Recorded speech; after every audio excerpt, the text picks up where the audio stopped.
that would have been much cheaper. But since the mistakes has been made, I'm saying it out here for you guys to understand that that was a mistake, and I won't want you all making such mistakes. Okay,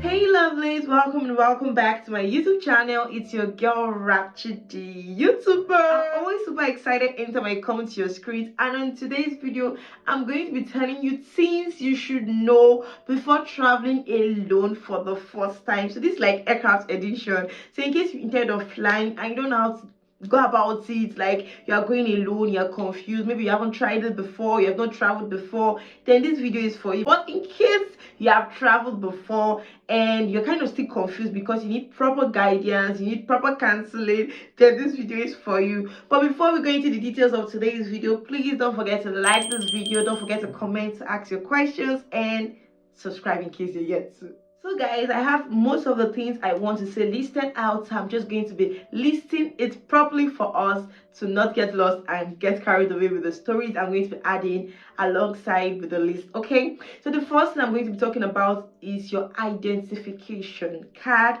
So now your identification card comes with your international passport, your documents. The reason why I'm saying documents is because some people travel using OK to board, or some people travel using visa on arrival, or people travel to use visa on arrival, if that makes sense. So now you need to travel with some documents that need to show that you are eligible to travel, or you are qualified to get a visa on arrival, if that makes sense. Because in some cases you might be allowed to travel, but you might not be allowed to go into the country.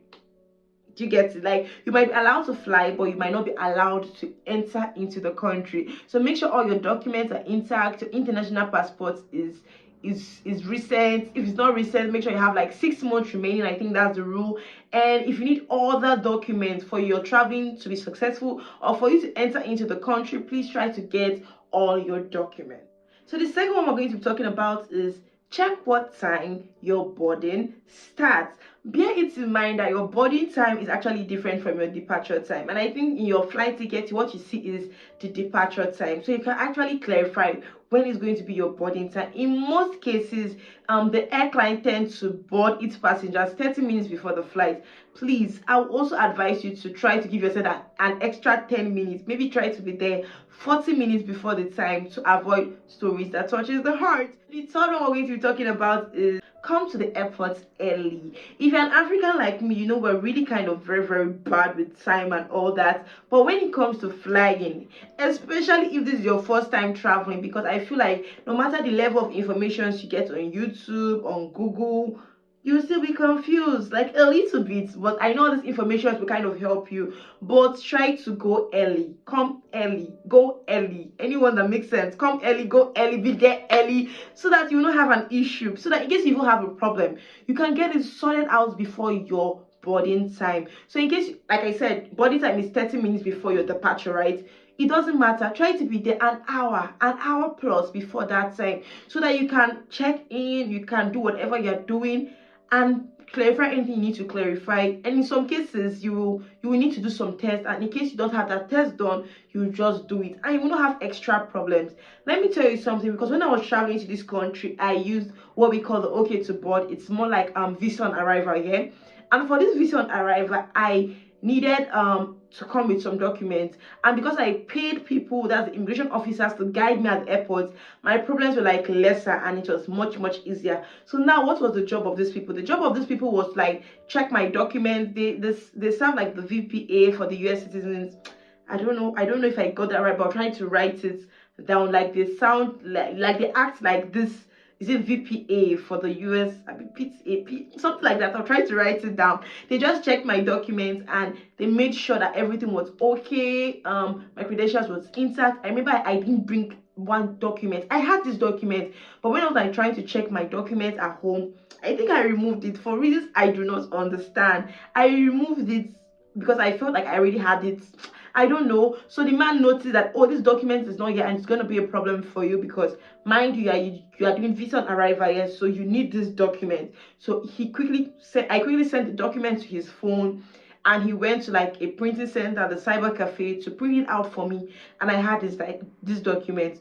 So imagine I did not go there early. Imagine I was not there on time. imagine I was like 30 minutes, like boarding time is 30 minutes. Imagine I said, okay, it's 30 minutes, and I waited for it to like reach 30 minutes. I won't even notice I have an issue. And maybe when I had landed Istanbul, that was when they would tell me, oh, you can't fly. Or maybe at the airport there in Nigeria, they might tell me, oh, you can't fly. So guys, it's better for you to be there too early than for you to be there late.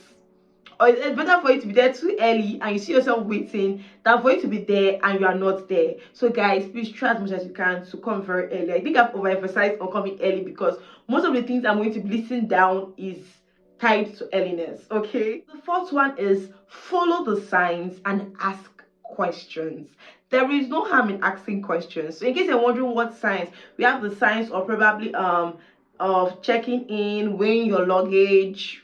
There are so many of them. I think you get that like an email, or sometimes if I use an agency, they'll tell you what to do. And at the airport, most of these airports have the signs. That's why they are signs, like proper signs lined up for you to like follow up and just be checking in and know what you're doing. If you're doing the right thing, you think, okay, this is what I'm supposed to do next, this is what I'm supposed to do next. So as you're doing that, try to know the gates you're supposed to go to. I think I need to say something about this gate thing. When I got to Istanbul, one of the things that complicated my flight was because it took me like over 30 minutes to get to my gate. Now, Istanbul is very big, like the airport is very, very big. And before I could locate the gate for me to go in, or the gate for me to like access my next connecting flight, it was like 2 minutes for me to, how will I put it? It was like 2 minutes for the door to close. Let me be more realistic. So like 2 minutes for the door to close.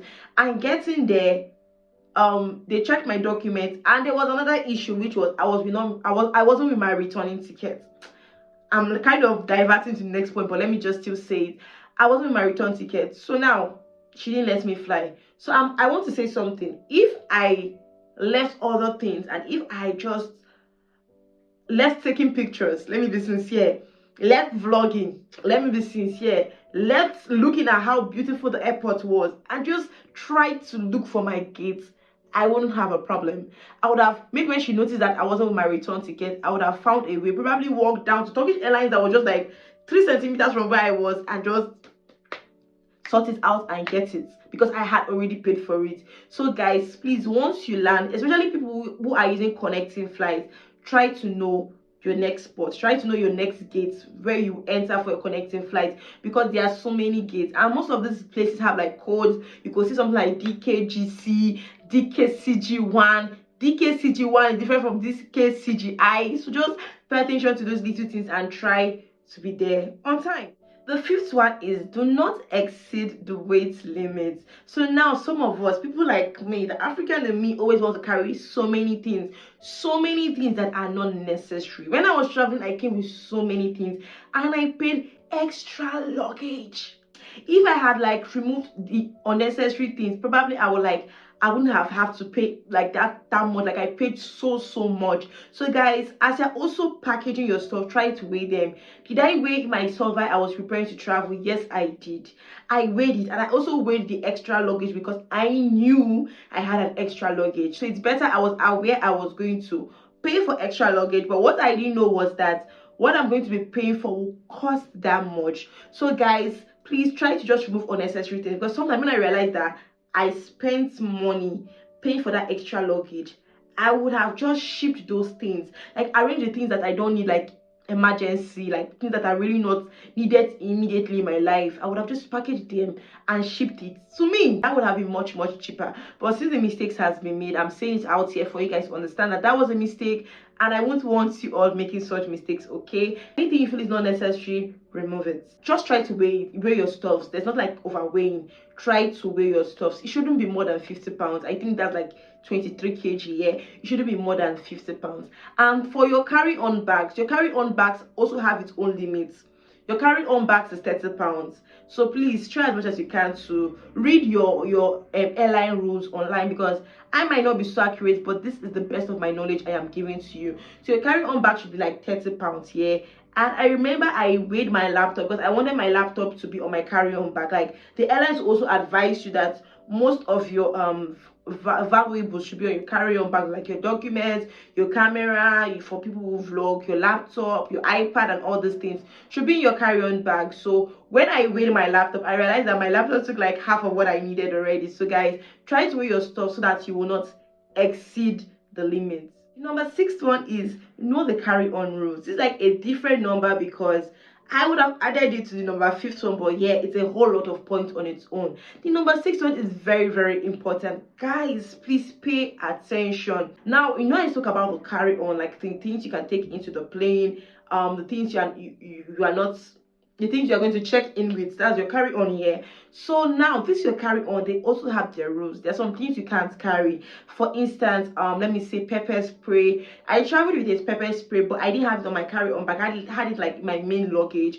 You can't travel with your pepper spray. You can't travel with gun. You can't travel with liquid. Yeah, you can't travel with water. Like, they'll give you water like in the aircraft, so you can't travel with water inside the plane. What again? There are so many of them. Probably you can browse on that if you have something specific you want to carry but you're confused. I think something like gel is not accepted. Cream, guys, do not take cream, no matter how I'm expressing myself like this because I am a victim. Yes, my cream was collected at Istanbul and it was trashed.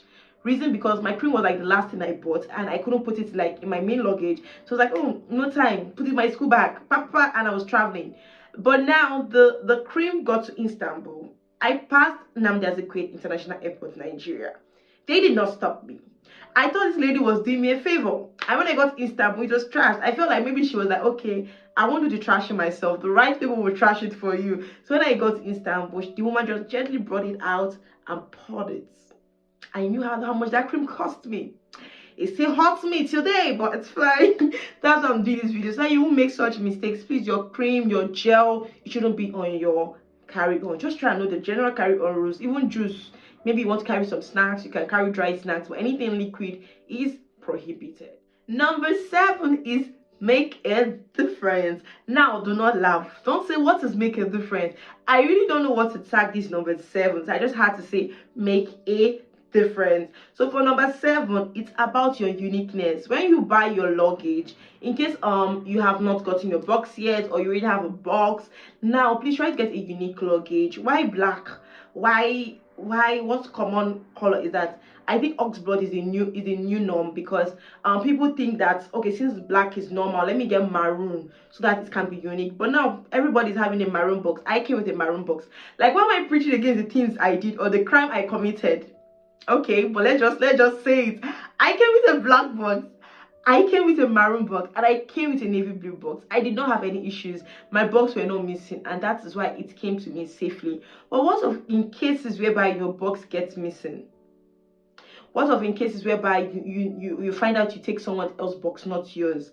But there is something I did that gave me the uniqueness I'm talking about. I'm talking about make a difference. I want your luggage to be different from that of Nkechi, and Nkechi's own be different from that of Sadiq. So in case you have your luggage, have a traveling tag. Yes, I think that makes more sense. I can probably get the picture online and just put it right there for you to see. It's a tag that has your information, so you can have your full name, you can have your email address. Emphasis on your email address because you might put your phone number and reaching your country or the country you want to go to, you can't be reached out through that phone number. So you can put your phone number fine if you want to, but I will highly recommend you writing your email on that card. It has your email, it has your name, and so that in case of emergencies or in case your bag gets missing or gets mixed up, you can easily get it. And in most cases, your bag cannot even get missing, because if somebody wants to take that black box, thinking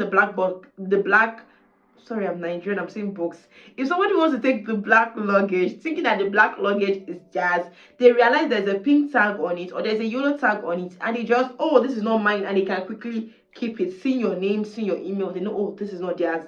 So it's easier. So guys, please, you can get colorful boxes, you can get boxes with this. Why am I still saying boxes? You can get luggage with designs. You know what I mean. Get it with designs, just not have issues. Okay. Number 8 is wear something nice and brilliant. So now when you want to dress, I have no rights. in telling you what to wear when you want to travel, but I'm just suggesting and giving my reasons why I'm suggesting these things. Okay, try to wear something simple, something brilliant, something smart, because you don't want to look so suspicious. Apart from being looking suspicious, especially people who are doing international flights, you also want to look presentable.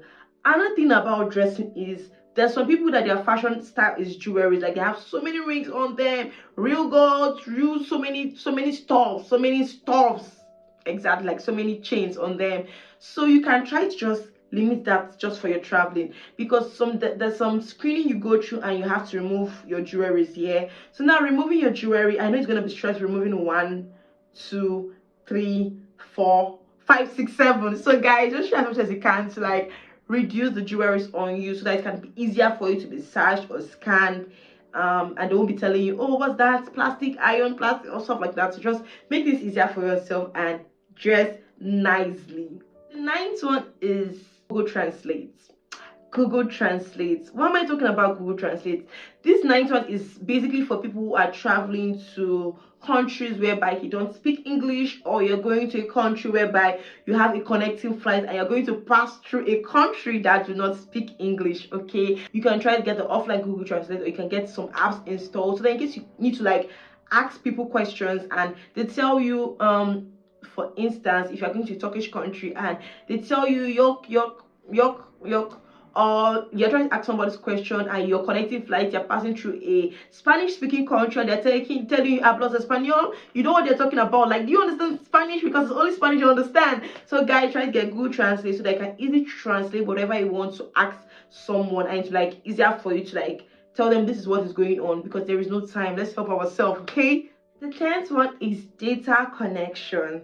Okay, because sometimes when we are traveling, you get stuck and you're like, how can I connect to my people? Someone is supposed to pick me up. How am I supposed to connect with them? Calm down, chill.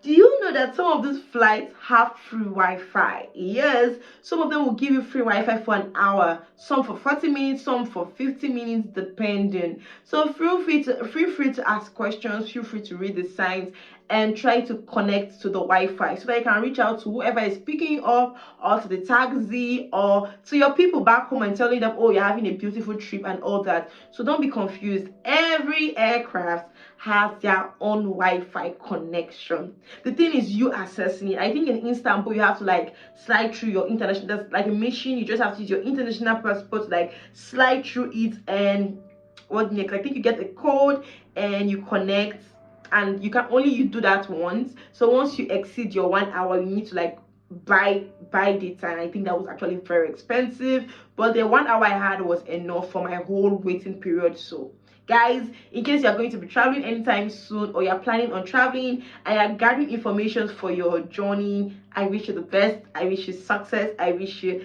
a safe, no problematic trip. And if you have any questions, please just feel free to ask me in the comment section, and just tell me where you're traveling to, and that's fine. If you don't have anything to comment, just tell me where you're traveling to. It really encourages me a lot, because I really want to know where you're traveling to. Okay guys, for further inquiries and sponsorship, please send me an email at okoyefavors09@gmail.com, or you can reach me out via Instagram at Rakshikoye. I'll be expecting your messages.